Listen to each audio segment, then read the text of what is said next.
All right, welcome everyone. I was about to introduce myself and I realized I might have probably introduced myself already to a large part of the auditorium here. I'm very happy to see also that so many have turned up from the Nordic universities. But I'm Olof Heilu from the Swedish Research Institute. The Swedish connection here is maybe not obvious at first. But the idea was actually, we had hoped from the very beginning when Buket and I started to talk about this presentation that Myrto would have been with us. Myrto Veikko is at the University of Patras, but was previously in Uppsala, where she had a major conference on space in Byzantium. I think it was, now it must have been, it was probably before the pandemic when I'm thinking of it, but time yeah, all right, yeah, time flies very fast. Myrto and Buket together are the editors of the book that is being presented today. We hope that it might perhaps later be presented in Athens in the autumn. But until then, we should feel privileged that we are the first ones to learn a little bit more here about the content. Very briefly also, Buket, I think, is well known to our audience from Istanbul, from Boğaziçi University, and well known for her work on both on the Seljuk Anatolia in the Byzantine period, on medical manuscripts, and not least also on literary topics. So as Myrto couldn't join us, we are happy that Rebecca Darley could, who is ANAMED Fellow this year, PhD students in Byzantine Studies, who has a special focus on coins and how they have Byzantine coins and how they have traveled across South Asia. So I'm going to stop here and leave the word to Buket and Rebecca for a short presentation and discussion about the book on spatial specialities in Byzantium. Thank you.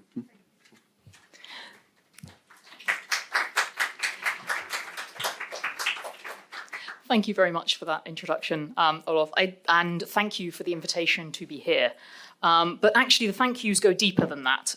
It was just over a year ago, I think, when I received an invitation via the UK Society for the Promotion of Byzantine Studies to copy edit a volume that was going through their publication series. Liminality in Byzantium was the tagline that it went by, although I think the title as it now exists was already set. And I said yes. I've done copy editing for many years, and it's always a great pleasure as a Byzantinist to have the opportunity to work with material that is also of deep intellectual interest to me. And it is such a pleasure now, I've just seen this for the first time, to see the book physically in existence. So I just wanted to start with some brief reflections of that process from my perspective before turning to some questions for Buket. I was sent a collection of chapters, which I very much enjoyed reading. And mainly what I think I would like to say to everybody is get your hands on this book, read it from cover to cover. There may be chapters that you're looking at and thinking, oh, that's mine, that's definitely what I want to do. But I think one of the things that really stood out for me, and I have edited, participated in, copy edited and proofread numerous edited volumes over the years, is the extent to which this one speaks consistently and creatively to a single theme. It is very broad in its geographical and its chronological focus. It's very methodologically varied. But at the same time, every author has taken real care to respond to the theme and to think in a deep and sophisticated way about liminality and space. There are no chapters which sort of pay lip service to the theme of the volume, and the whole thing works extremely creatively together. And so I suppose that opens up my first question to you, Buket, which is, what led you to liminality as the organising theme of the volume and the conference that preceded it? And how did, Olof hinted at it, how did quite a long series of events turn into this beautiful volume? Thank you, Rebecca, for your kind words. It's especially nice to hear them after the book is done. And thank you for your work also for Kapetting. Thank you, Olof, for having accepted organizing this event with Emir. So first of all, why Swedish involvement in this is also due to this research program at Uppsala University, Replacing Connections. They are the ones who financially funded our conference in Athens in 2023. And then when this conference ended, Mirto just started her post at Patras University. She was very busy. And in this same auditorium here at ANAMED in 2023, there was the Sevgi Gönül Symposium where Leslie Brubaker and John Haldon participated. So I asked them if they would be interested in us. Subject as such, and they supported us, and that's how all started. But it was Mirto's ideas to work on liminality. I call her the queen of theoretical space in Byzantium, because as Olof hinted, with Ingilad, they organized a very big conference at Uppsala University. Then they turned this into a book, a voluminous book from Brill. In 2022, I think it was published. And then I knew Mirto through the 24th International Congress, Byzantine International Congress. The Turkish National Committee prepared the academic program of the Congress, which took place finally at Venice. And she was given the task of talking on interdisciplinary approach in Byzantium. So she did this, and then because she reviewed my book, my monograph on martyrs, warriors, martyrs, and dervishes, which used quite a lot of spatial theory, also literary theory. She knew that I was also interested in theoretical aspect of space. But I didn't talk about liminality. I didn't know about liminality, but it was a challenge for me. And she asked me to co-organize the conference. So that's how we started, as two scholars interested in this aspect. But I don't know if everyone knows about the concept of liminality. Maybe I can summarize a bit. In fact, this concept was created, let's say, by Arnold van Gennep in 1909. He was a French folklorist, anthropologist, and he wrote the book Les Rites de Passage, The Rites of Passage, in 1909. But he remained a liminal personality, unfortunately. He couldn't find any jobs in France, and he had to move and those kind of things. In 1960, a British anthropologist, Victor Turner, just finds out and uses what van Gennep has used.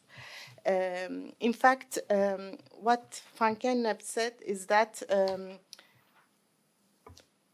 in important times of transformation, let's say, for example, passage from childhood, adolescence, marriage, manhood, etc., or it can be a movement from one place to another. There are certain periods where you're neither there, nor here, nor there.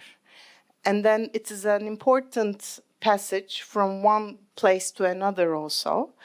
And these passages, although they may cause fear, although they're fluid, although they're in between feelings, they're open to creativeness and renewal. So as all humanity has transformations, transitions, like wars or I mean, in a bigger sense, but on personal level also, as I told you, like birth, marriage, the passage from adolescence to adult life, etc. For the first time, van Gennep used an anthropological theory for a universal reason, and this was the first time. And he said that during these transitions, the humans ritualize those difficult moments, if you say. And then Victor Turner, as I told you, took this as a scientific tool, articulating about the importance of liminality in human lives. And he used this concept in his studies in Rhodesia, Ndembu rituals. And he brought the idea of betwixt and between, the feelings of betwixt and between during these times. And then finally, normally liminality has more temporary, temporal idea inherent into it, but both van Gennep and Turner said that, in fact, those periods could be considered as seclusion sites. So when you move from one part of your life, and you're ready to enter to another one, you're in between emotionally and temporarily, but also spatial-wise as well. In fact, when you look at these rites that they examined, all those people who are getting into these riots, they are moved from the village, let's say, to an area which belongs to no one. So it's like an in-between state. And then after they complete these riots under the supervision of someone, so they're sometimes very difficult riots to surpass tests, they move to another area, so another place. So in fact, although at first glance liminal spaces may seem weird for the ones who know about liminality, it's inherent to the idea of liminality. In fact, the word comes from Latin limen, so threshold. But as you know, in ancient Greek, it means harbor, so where the Turkish word liman comes from.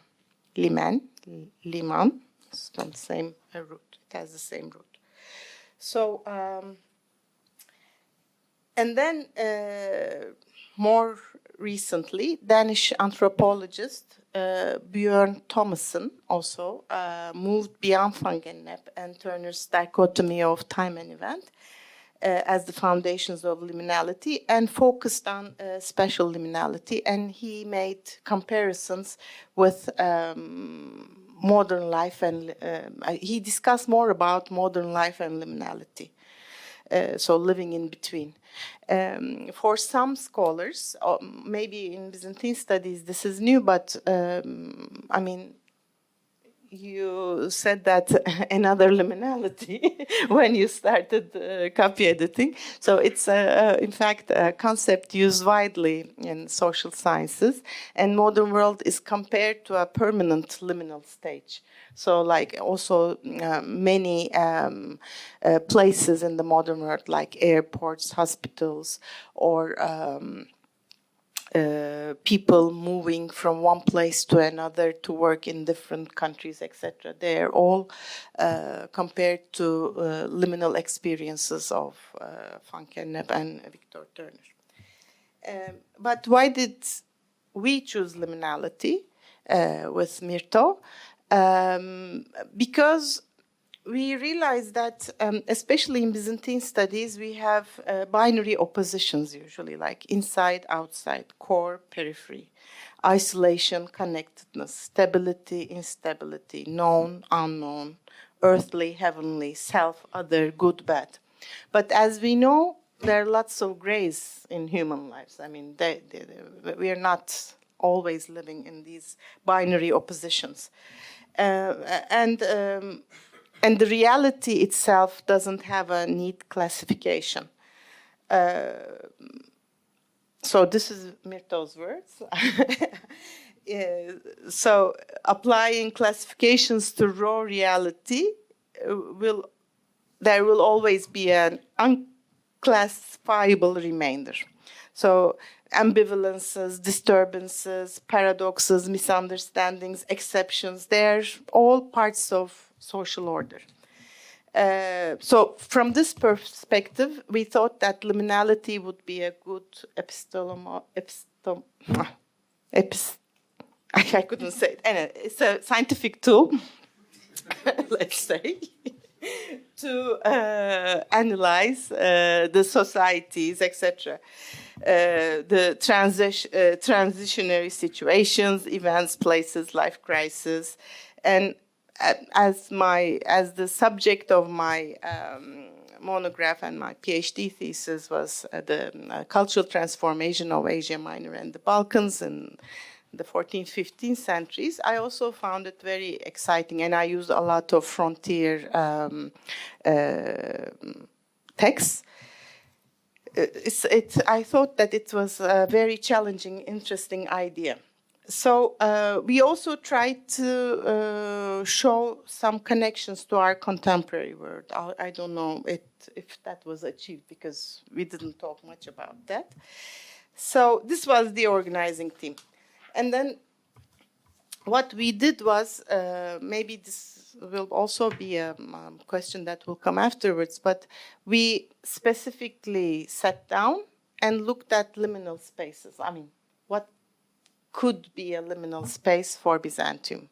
So we didn't look at Constantinople. That would be one of your questions, I think. But we looked at frontiers, we looked at deserts, sea, islands, and we searched scholars who work on those, or like monasteries, or,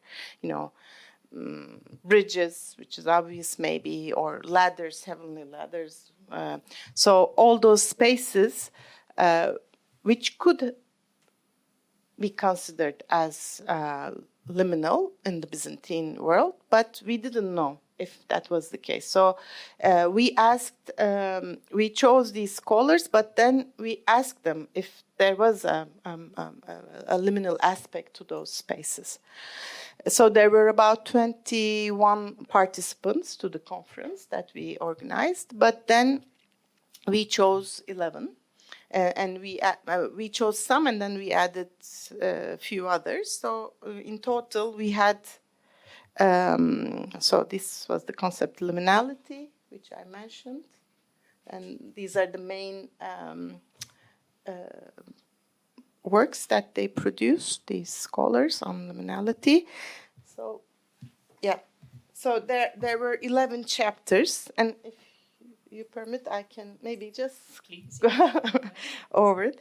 So we divided the book into 3. In fact, they intervened, but we chose to divide it into 3. So natural space as liminal, we had Darlene Brooks-Henstrom talking about the Nile as a liminal riverscape in monastic Egypt. She talks about how crocodiles are the main characters in the liminal areas in the Nile. Then Haris Messis talks about desert islands in the Byzantine literature. And then we have a trio, Christoph, Max, and Luca. They look at the islands in a totally different perspective from archaeological point of view, using coins and ceramics and focusing on big islands. So while Christoph and Max examine the Baltic Sea islands, Luca looks at the Mediterranean, examines the Mediterranean islands. And then we have Livia, who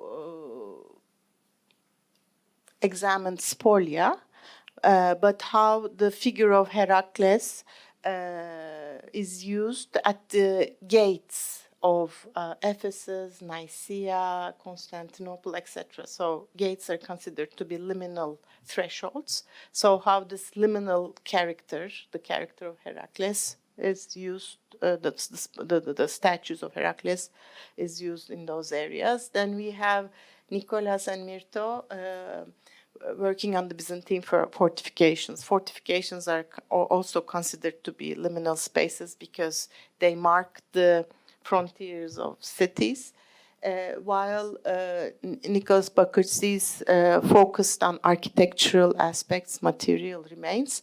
Myrto focused on military texts, and they brought together these two sources.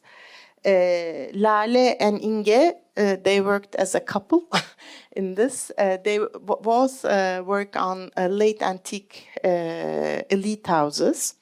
So while Lale focused on courtyards and halls as liminal places leading the visitors into the ritualized spaces of the houses, Inge focused on gateways. They're very interesting because they bring together building and human factor with the idea of liminality.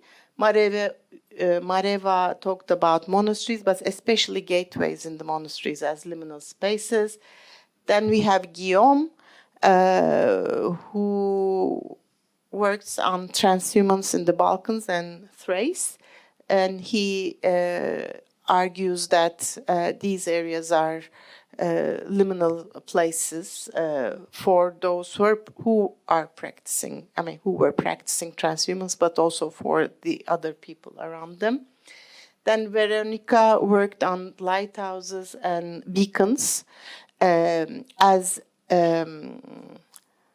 monuments, architectural monuments on thresholds separating sea from land, but also a spiritual, symbolically spiritual architectural features leading the believers into the other world. And then Galina Fingarova worked on bridges as liminal spaces. Yes. So this is just a very short summary of the book. Thank you so much. And yes, it's bringing memories of the chapters back to me as you go through them, and they were all so much fun. You have indeed addressed a couple of the questions that I had about how you put together such a wide range of scholars and the marginality of Constantinople. Controversial, I know, sitting in Istanbul, but I, as someone who works on the relationship between Byzantium and the Indian Ocean, I'm very interested in ways of understanding the empire that don't necessarily start from here.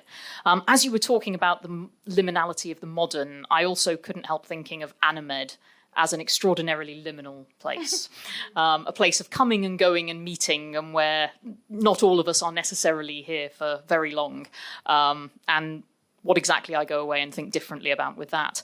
The thing that I didn't consciously notice while copy editing, but that when I went back to the chapters before this and as you've gone through now really stands out to me, is the huge prominence of animals and buildings in this volume. As you've said, there are crocodiles, there are transhuman goats, there are lions and other beasties on mysterious islands. There are doorways, bridges, fortifications. Do you think we are seeing a general shift in the field towards understanding the Byzantine Empire as more than people, as something co-created by interactions between landscapes, buildings, and non-human actors? Yes. Here. I got the questions beforehand, so some of those are... Oh, you could have just pretended to be super, super miraculously well prepared. Okay, so... yes, I do believe that. Very slowly, general global trends such as environmentalism and issues related to climate change driven by heavy industrialization and consumerism are leading to shifts in research focus in Byzantine studies as well.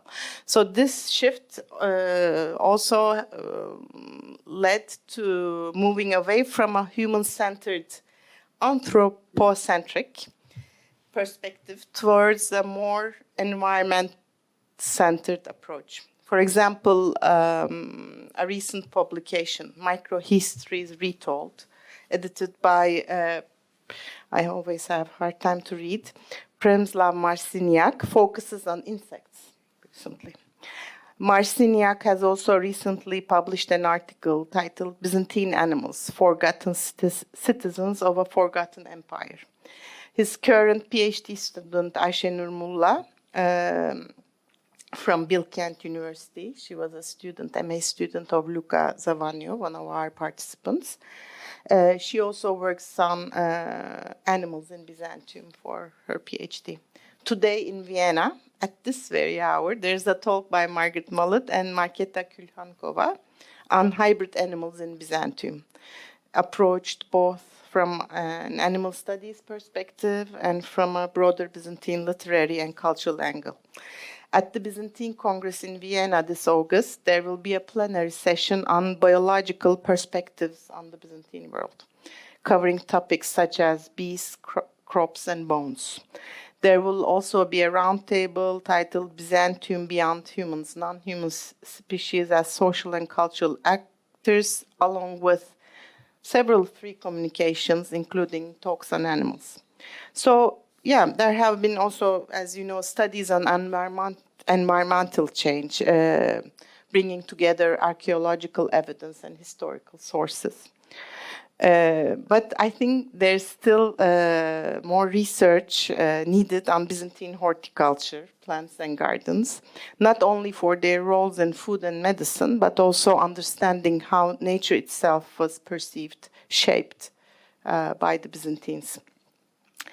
As you said, in our volume, one can see animals. For example, in Darlene's chapter, where she discussed the Nile, she discusses crocodiles in the Nile, or Haris Messis discusses wild animals in the desert islands of Byzantine literature. Guillaume Bidot discusses flocks of animals along transhumance routes and within the medieval Thracian ecosystems.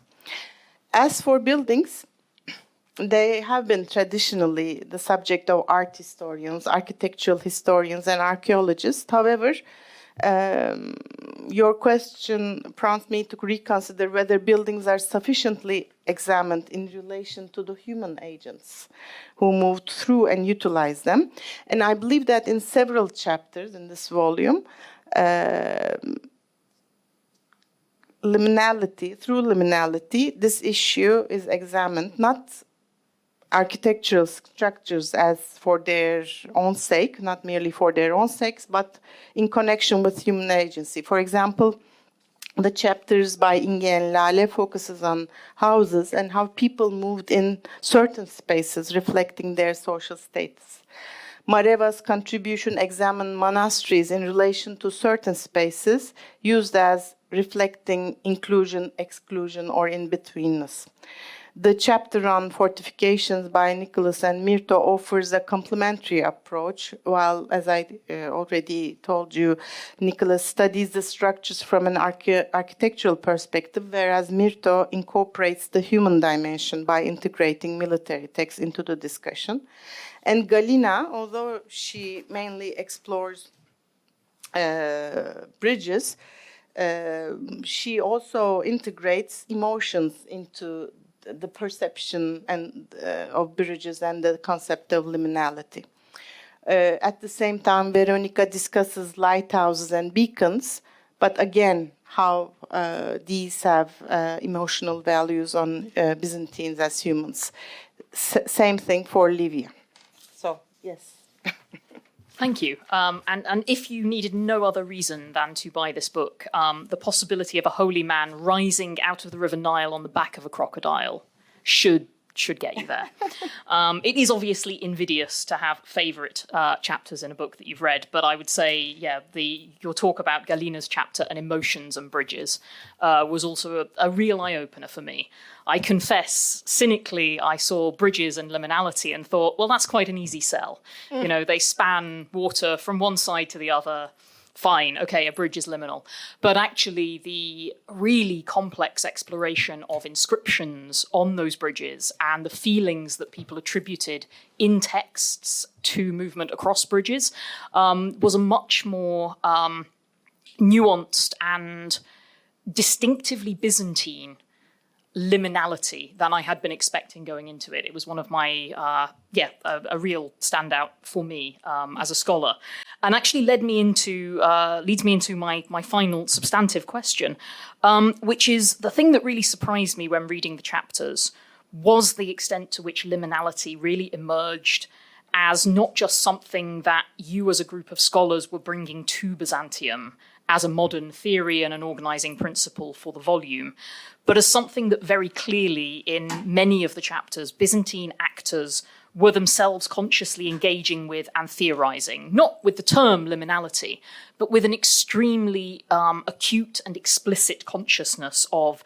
betweenness, of a sense of the incomplete or the non-dichotomous in their world. And so what I wanted to finish on from my point of view is, what do you think this collection of chapters together reveals about the similarities and differences between how we see the world and how our varied historical subjects as Byzantinists saw it? Just something small to finish on.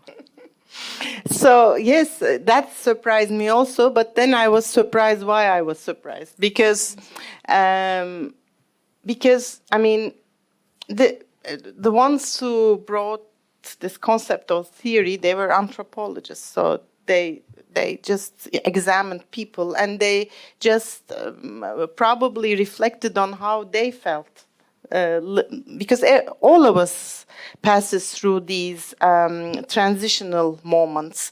We are at, as you say, we are at ANAMED. For example, for academics, I mean, there are many academics who don't have a fixed job, so every year they go to another place, so they're in a constant. It's not temporal. Liminality should be temporal normally, but we're in a permanent liminal situation until we settle somewhere. And so, or for many people, like people working in international corporate companies, that they have to work abroad and then come back, or traveling. You know, when you're traveling, you're in a liminal space. So why not? I mean, Byzantines, I mean, the people of the Byzantine civilizations, they also had normal lives, and they were giving birth, you know, they're passing from, I mean, maybe not at this, in the modern age, but they're also marrying, so a transition, finding a job, a transition, traveling, a transition, or in their spiritual way, they how they perceive these transitions, difficulties in their lives as spiritual experiences, like passing from a bridge, and in their religious conceptions also, like one of the images that Galina shared, it's about baptism. So baptism is considered to be a bridge because it's from you're now passing into the realm of the faithful people. So yes, I mean, I think what this volume showed me is that this is not a very abstract notion, but it's a name that we give to what they lived through, and they were aware of this in-betweenness. They were very much aware, I mean, the Byzantines, as our authors interpret, aware of the gray areas. And they're trying to navigate in those gray areas. So what we now call as liminality, they knew it, I mean, and they try to give a meaning to it. And we're very proud of our authors, because it was a challenge for most of them. Some of the younger scholars, they have already been into this liminal concept. For example, Mareva did her PhD on liminal spaces in the monasteries Guillaume, when we invited him to this project, he just finished, he didn't even start his PhD, but on his master thesis, he worked on transhumans and liminality. Similarly, I forgot his name, Christodoulos from Vienna, Papavarnas, yes, Christodoulos Papavarnavas. He worked on liminality in martyrdom narratives, and he considers prisons, where the martyrs were put as liminal areas. He came to the conference, but unfortunately he couldn't contribute to the volume. For the, let's say, senior scholars, this wasn't evident, but they really, they were very eager to experience it with their sources, and they put the effort. So that's why probably you sense that they were trying to be consistent. Yeah. Yes, I think it does stand out, and I suspect that you and on behalf of Mirto also are being very modest about the editorial encouragement that caused everyone to engage so enthusiastically with the theme. Thank you.